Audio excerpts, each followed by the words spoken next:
Live from London, this is The World Today. Hello, I'm Robin Dwyer. Welcome to the programme. Our top stories. A call for stronger ties as China and France prepare to mark 60 years of diplomatic relations. Claims that Israeli forces attacked Palestinians waiting for aid in central Gaza, as the UN warns strikes on civilian sites are utterly unacceptable. Kyiv calls for an international investigation as Russia says missile fragments were found at the site of a military plane crash.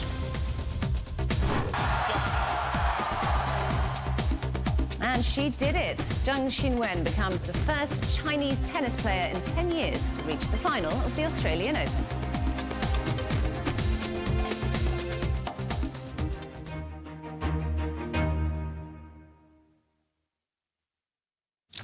China and France are celebrating the 60th anniversary of their bilateral ties with a special reception at Beijing's Grand National Theatre.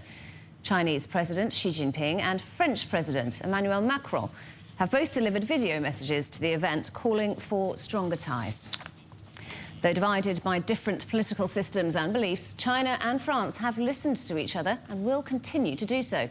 That's the view of China's ambassador in Paris, Liu She, who's been speaking with CGTN Europe. Over the past 60 years, under the guidance of the spirit of establishing diplomatic relations of independence, mutual understanding, foresight and mutual benefit, the relations between the two countries have made great progress in various fields and are at the forefront of Sino-Western exchanges. The number of exchange visits between the two sides at the deputy, provincial and ministerial levels and above has increased to hundreds.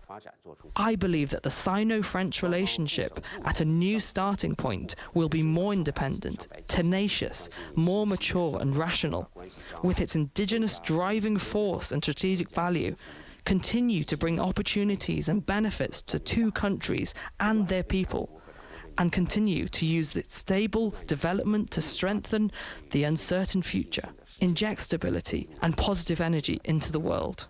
Now, you often quote President Macron's statement during his visit to China last year in 2023 that the two countries share the same temperament. How do you interpret the elements contained in this same temperament?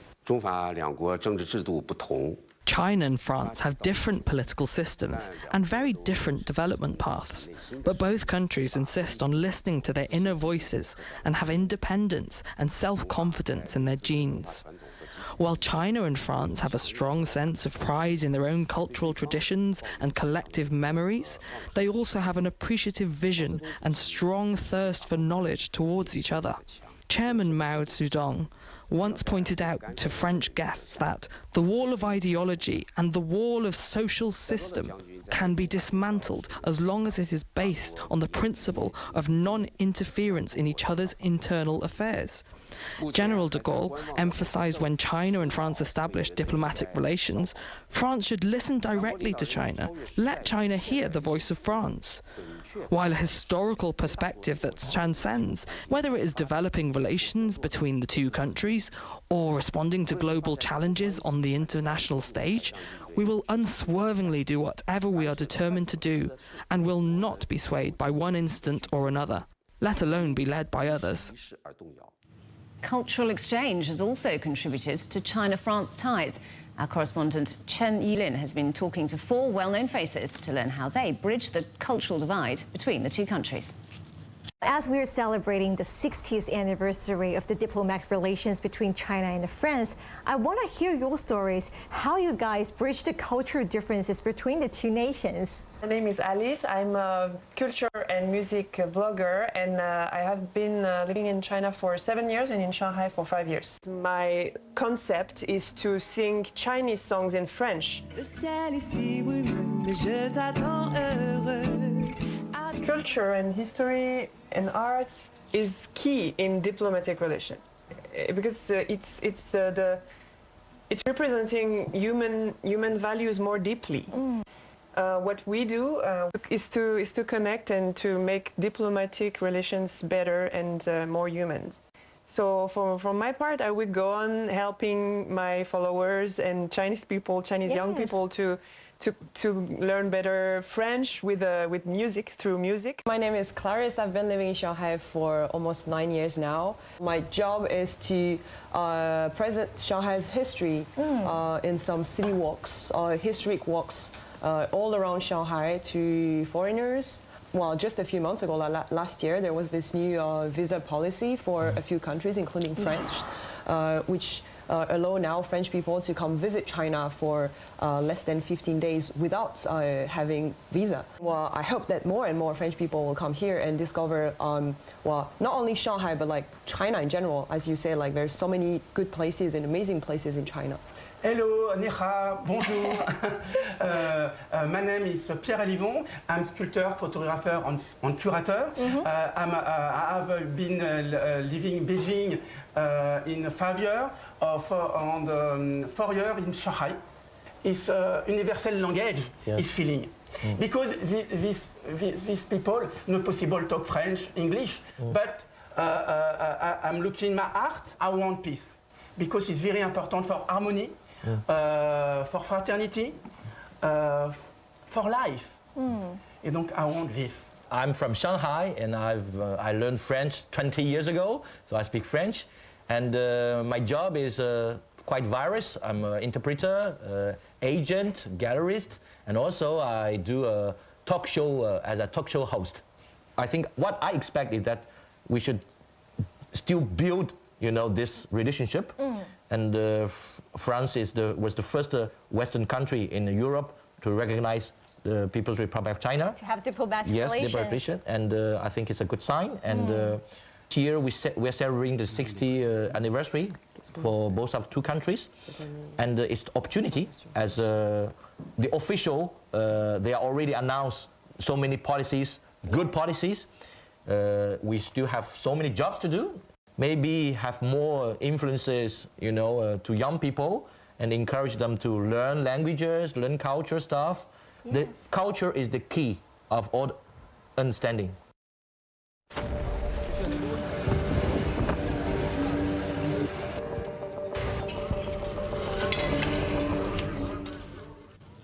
Israel's military says it's investigating allegations that its troops opened fire on Palestinians waiting for aid in Gaza City. The Palestinian Health Authority says the attack on the crowds queuing for humanitarian aid in the north of the city killed at least 20 people and injured at least 150 others. Many of those wounded in the shelling were taken to the Al-Shifa hospital, where medical supplies are minimal. Let's talk to our correspondent, Sarah Coates in Tel Aviv. So, Sarah, what else have we heard from the IDF on these allegations? Very little, Robin. It says it's looking into the incident, but so far has failed to give any more information. Now, this comes after yet another incident late yesterday. This one is being blamed on Israel. The United Nations says that tank fire hit one of its training centres in Khan Yunis, causing a building to catch on fire with at least a dozen people killed. Now, the IDF has responded to this, saying that it's now ruled out artillery fire and also an airstrike, saying that this may have happened from an errant Hamas rocket. Now, with all of this happening, the Prime Minister, Benjamin Netanyahu, he has paid a visit to troops down on the Gaza border, planting a tree, vowing that the war will continue until Israel achieves its goals, saying that we will deepen our roots in our land and we will uproot our enemies. And Sarah, as Israel tries to bring more hostages home, the Prime Minister has described Qatar's involvement in those negotiations as problematic. That's right. This happened yesterday during a meeting between Prime Minister Benjamin Netanyahu and a number of these recently released hostages and also hostage families. He said that Qatar's involvement is problematic given the close ties between Qatar and Hamas. Now, Hamas has come out in response to say it is appalled by the comments there by Netanyahu, while families of these hostages, these 130 or so hostages that do remain in the Strip, they have released a statement accusing Netanyahu of purposely stoking tensions with Qatar. Now, we do need to remember that according to these hostages, No one was allowed to take their phones in there, so really the only way this could have got to Israeli media, who actually broke this and played out that recording, is through the Prime Minister's office. Now, this comes as protests continue to take place right across Israel. A large demonstration overnight in Tel Aviv, with families of these hostages demanding a deal be done now to get these people out. Here's one of those family members. My brother, Dror Or, is 49 years old. He's being held in Gaza for 110 days. And we came here today to tell the Israeli government that we are demanding them to do everything they can and to initiate another agreement with Hamas to release Dror and the other hostages right now, today, sooner than tomorrow. And Robin, despite this growing anger here in Israel, the Prime Minister continues to vow that it's only military pressure on Hamas that will bring these people home. Sarah, thank you very much. Our correspondent Sarah Coates in Tel Aviv. The attack on people waiting for aid in Gaza City came just hours after at least 12 people were killed in an Israeli strike on a UN shelter in southern Gaza. The agency says attacks on civilian sites are unacceptable and abhorrent. Massive numbers of civilians have arrived in Rafah itself, which is on the border with Egypt. They're fleeing hostilities in different parts of Gaza. You see we've got serious issues of overcrowding in the streets, people building shelters, erecting tents. The squalid conditions you see inside the shelters and inside these areas, there's the unsanitary conditions, there's people using contaminated water, and there's sort of outbreaks of respiratory infections, of hepatitis A, diseases that were eradicated from Gaza before. Well, let's talk to our correspondent, Noor Harazin, who's in the southern city of Rafah. Noor, let's start with what's happening in Khan Yunis first. What's the situation like there after the latest attack?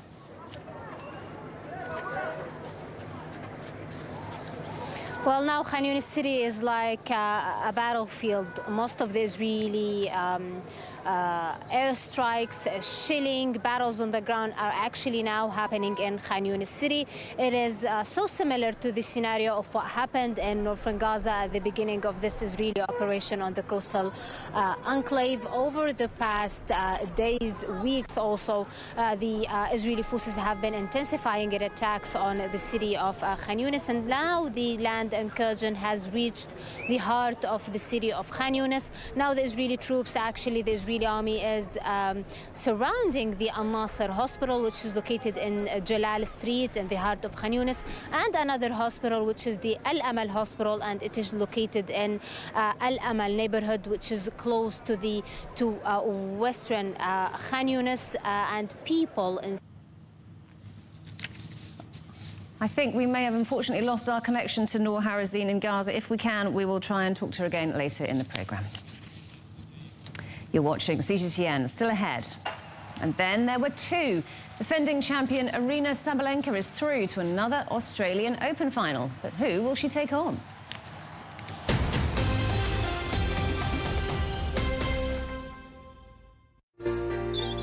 Ever wondered what's the difference between a bear and a bull market?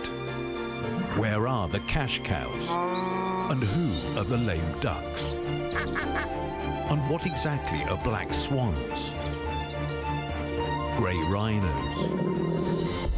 And unicorn companies? Make sense of it all with Global Business, only on CGTN. I think it should be more global cooperation. I would like to hear more the voice of the developing countries. Globalization has lifted more than 1 billion people out of poverty. The green transition has to happen. It's a necessity. Well, China and the United States are important powers in the world. What unites us is much more than what divides us. And I believe China is committed to this agenda. Join me, Juliet Mann, to set the agenda at these times every weekend on CGTN. The 27th of January marks the 60th anniversary of China and France beginning their diplomatic relationship and starting a historic new chapter. We'll be covering the partnership in detail with week-long special coverage and meeting the bridge builders who have dedicated their lives to strengthening ties between the two countries.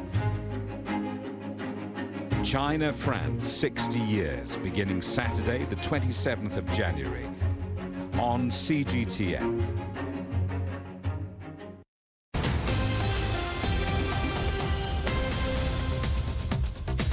Welcome back. A reminder of our main story.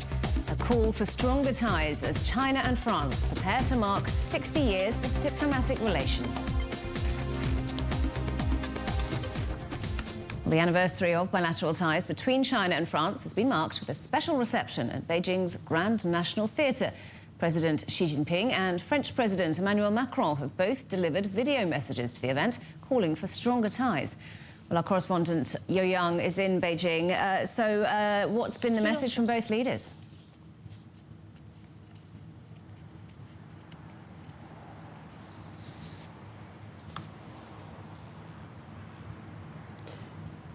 A reception celebrating the 60th anniversary of the establishment of diplomatic ties between China and France has been held at the National Center for the Performing Arts in Beijing on Thursday.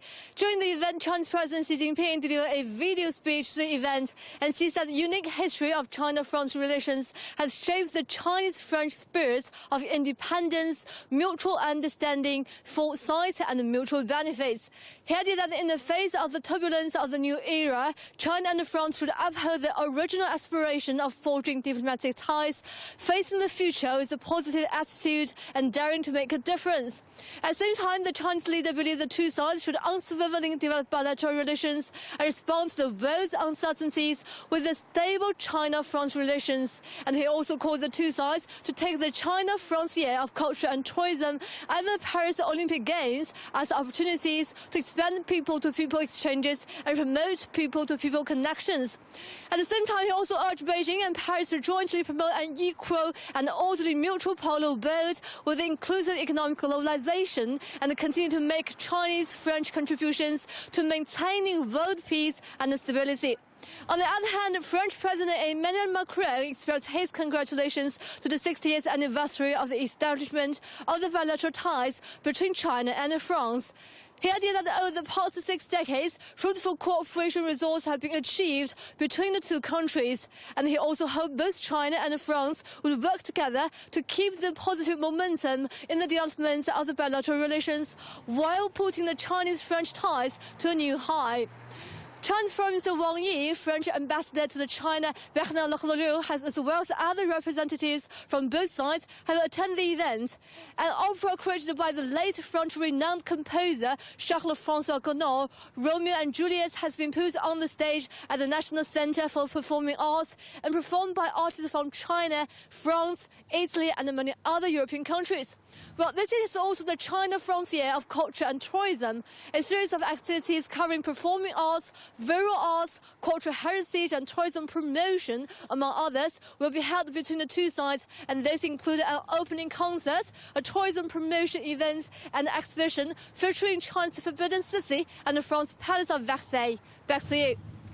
Yo Young in Beijing, thank you very much.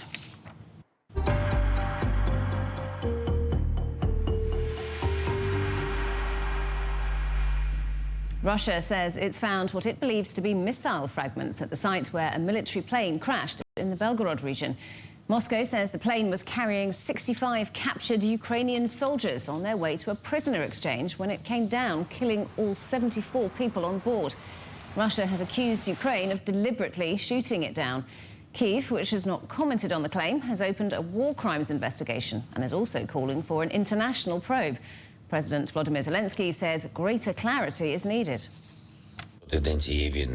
It is obvious that the Russians are messing with the lives of Ukrainian captives, the feelings of their relatives, and the emotions of our society. All clear facts must be established, to the extent possible, given that aircraft crashed on Russian territory beyond our control. Facts is the key word now. Let's talk to our correspondent Megumi Lim in Kyiv. So Megumi, plenty of questions still surrounding this crash, and Kyiv's calling for an international inquiry.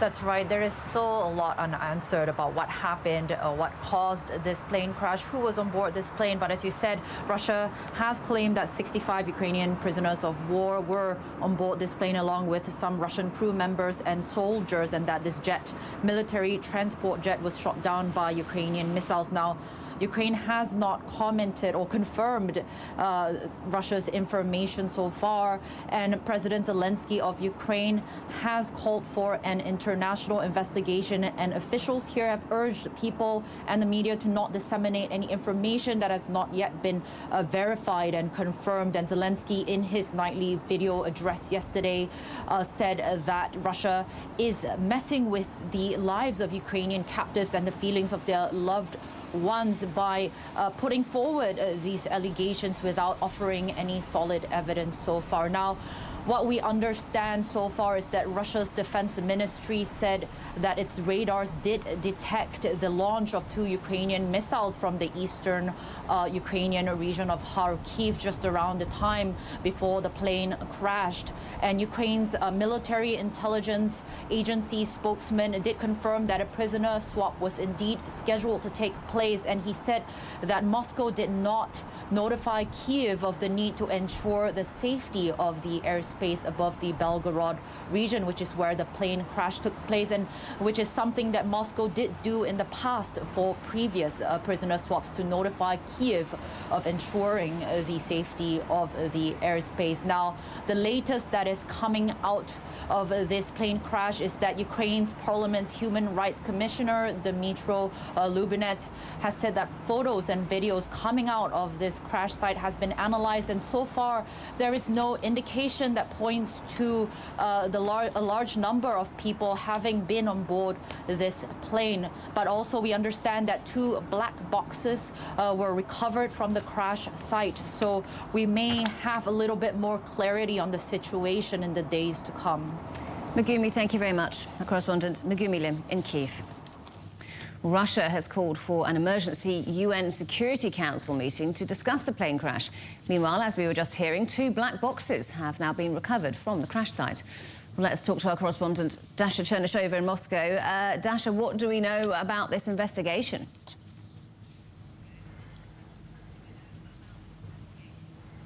Well, we do know that this investigation is ongoing, and Russia pays a lot of attention as to how that is proceeding, but that is in the prerogative of the Russian Ministry of Defense to update the public on the latest when it comes to any sort of results. We understand that 2 black boxes are in good condition. They have been taken from the crash site. They will be taken to the laboratories of the Russian Ministry of Defense for further testing, and that probably shed some more light into what has happened on Wednesday morning over the skies of Belgorod region. In the meantime, Russia has supported the idea of carrying out an international investigation into what has happened.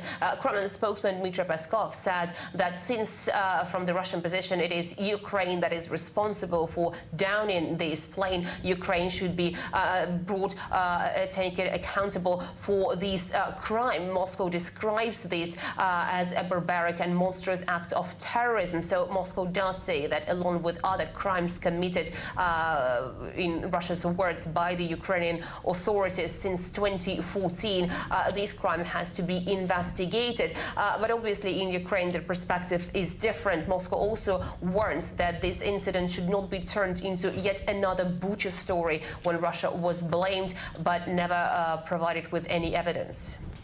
Dasha, what else has Russia had to say about this incident?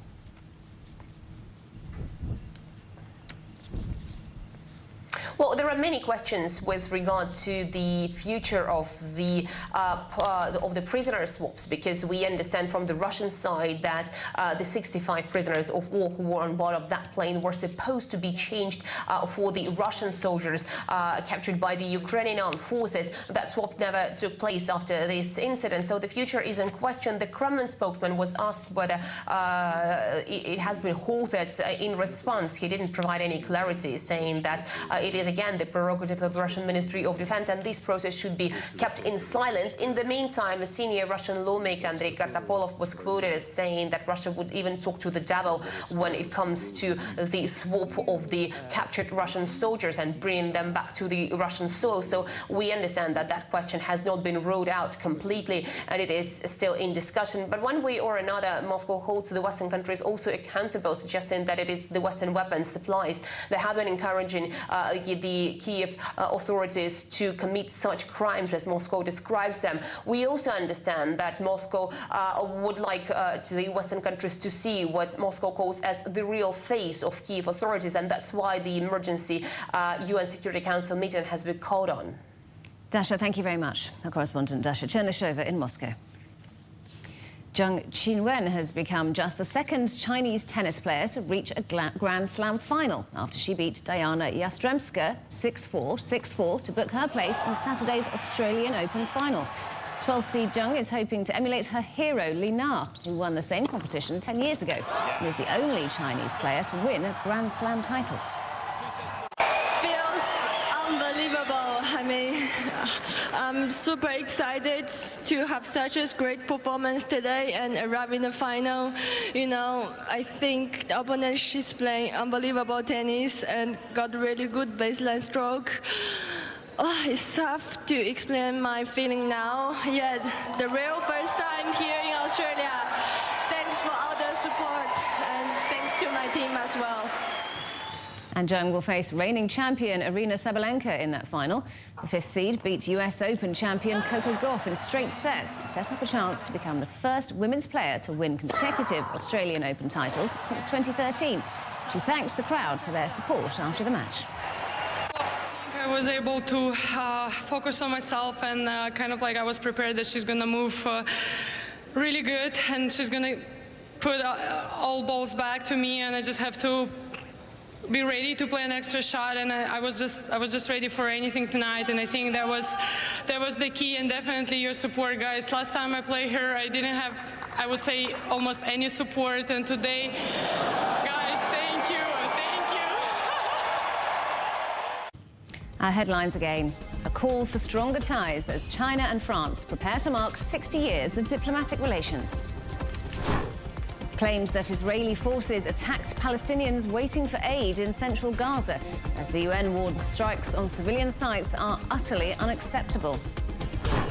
And Kyiv calls for an international investigation as Russia says missile fragments were found at the site of a military plane crash. And that is The World Today. Thanks for watching. There's more news on CGTN Europe's channel on the Telegram app, or scan the QR code on the screen to get stories and updates sent direct to your phone. We're back with more news at the top of the hour. Coming up next, it's World Insight. For now, from all of the team in London, it's goodbye.